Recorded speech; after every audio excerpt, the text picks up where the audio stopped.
Hey guys, it's Julie Barrett with Conservative Ladies of Washington. I'm back with another bill of the day. It is April 4th, and I kind of thought that we would be done with these bill of the day videos, but here we are. It is a little after 5 o'clock today as I record this video, and I just got a call from Senator Mike Patton about a half hour ago asking if I had heard about the abortion stuff that was going on with Jay Inslee and Bob Ferguson today. And in fact, I had, and I had actually given a comment to the Seattle Times earlier this afternoon, which is always kind of iffy because I'm kind of the person that they call, I guess, when they need a pro-life position on whatever abortion thing is going on. And so I'm always a little bit cautious when I speak to them because I know that they are very much on the left, especially on the abortion issue. So anyway, I was familiar with what happened today. And so what happened kind of in a nutshell, and all this has really happened fast today. So I'm kind of giving you this, what I know as of right now. But what happened today was that Jay Inslee purchased 30,000 abortion pills for the state of Washington. It costs us Washington taxpayers $1.275 million. And I mentioned that to Senator Patton, and he said, that's actually a low number.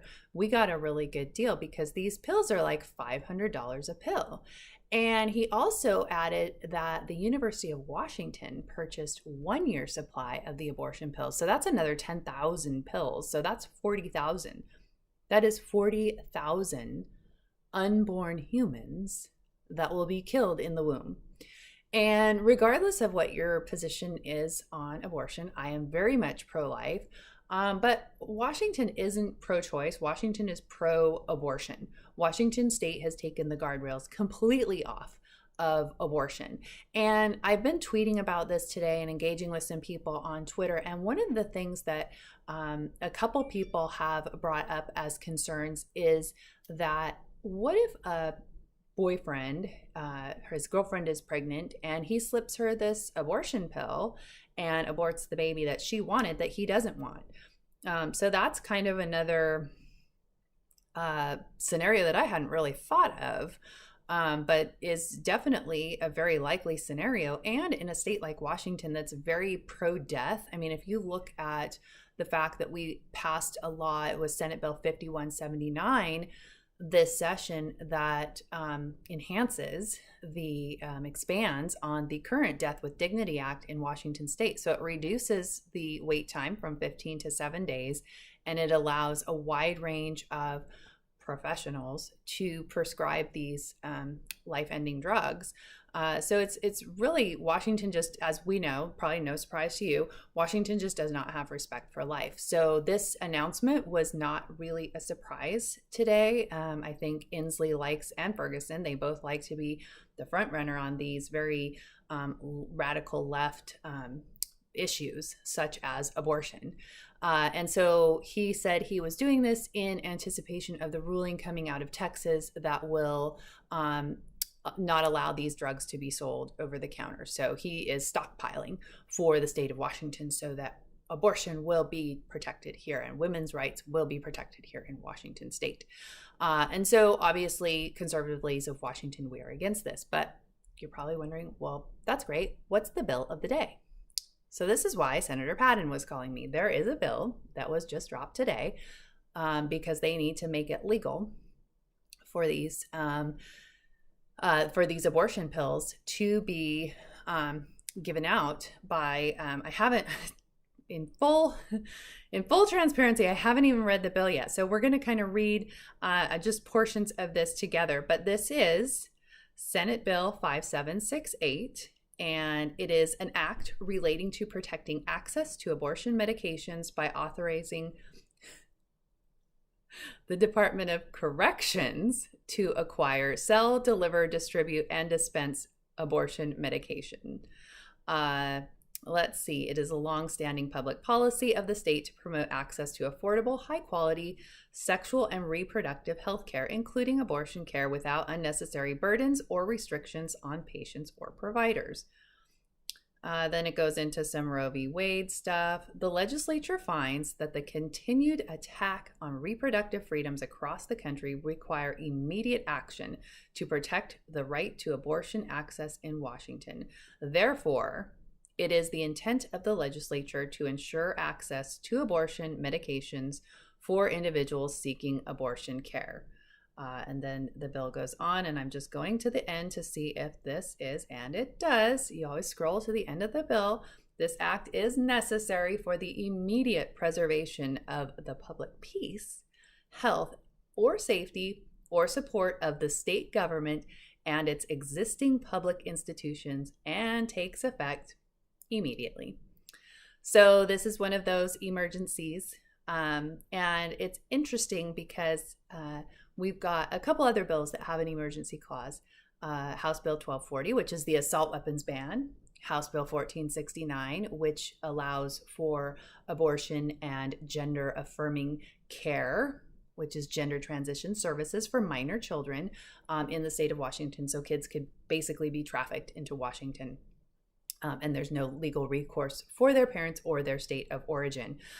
So here we just have Washington advancing their very pro-abortion agenda at all costs. So what we want to do is this bill will get a public hearing in the Senate Ways and Means Committee, and we will be geared up to testify on that. I would recommend, you guys have probably seen enough of our testimonies by now that if you've never testified, you can see what it's all about. And if you have an opinion on this, I would recommend that you consider signing up to give a public testimony. The hearings can be long because you have to wait until your bill comes up. So it can be several hours. So that's something to keep in mind. But if you have the time and you can have the Zoom on in the background, it's a great thing to do. I would prepare a 60 to 90 second statement for your testimony, but I'm going to put links in the description so that you can take action. We've got a call to action up on our Legislative Action Center, and that will allow you to send an email message to your representatives and your senator telling them that you want them to vote no on this bill. One of the things that really concerns me a lot with this, speaking from someone who was a young pregnant woman, not married, I canceled my abortion literally 3 hours before I was supposed to do it. And I know what it's like to be scared and uncertain. And what are you going to do? You know, if you keep this baby, what are you going to do? If you abort this baby, what's that going to be like? And I did keep my baby, so I don't know, but I can imagine that for a young, scared woman, having this abortion potentially at home by herself, there's a lot of emotional and mental stuff that comes with that. And it's not compassion for us to just be, handing these out like candy. And what does it say about our value of human life? And we already know that the politicians here in Washington state on the left do not value human life, but we do have an obligation to speak up for the unborn and ask our representatives to vote no on this bill. Do they listen to us? Not really, but I think the more pressure that we can put on them, and really we've made it so easy for you that it will take you less than a minute unless you want to write out your own message, but we've made it super easy, super quick so that you can apply that political pressure, you can make your voice heard, and it doesn't take you very much time at all. We've made it super easy. So go down into the description, click on that link to take action right now. We will keep you up to date on this bill with how it evolves in the next couple of weeks, because we only have like 2.5 weeks left of session. So this bill is going to move quickly. And we anticipate that because the governor and the attorney general both have this agenda and they've come out so publicly today with this purchase of these 30,000 abortion pills, that we are going to see this move very quickly. So we'll be on top of it. We'll keep giving you updated calls to action because there'll probably be a couple more things that we'll ask you to take action on with this particular bill. So go down in the description and do that for us. Another way that you can help is We need all hands on deck. We need your support. Please consider joining Conservative Ladies of Washington, becoming a member, get involved. We have a team of people that's doing great work. If you don't want to be a member, that's cool. You could just donate. That really helps us. The work that we are doing, it takes a lot of time. It takes a lot of financial resources to be in this fight for Washington, and we need all hands on deck. So if you can give something, that would be awesome. And to those of you who are contributors and members, we appreciate you so much. We're so grateful for your support and for you being in this fight with us. And take action right now, and I'll see you again next time.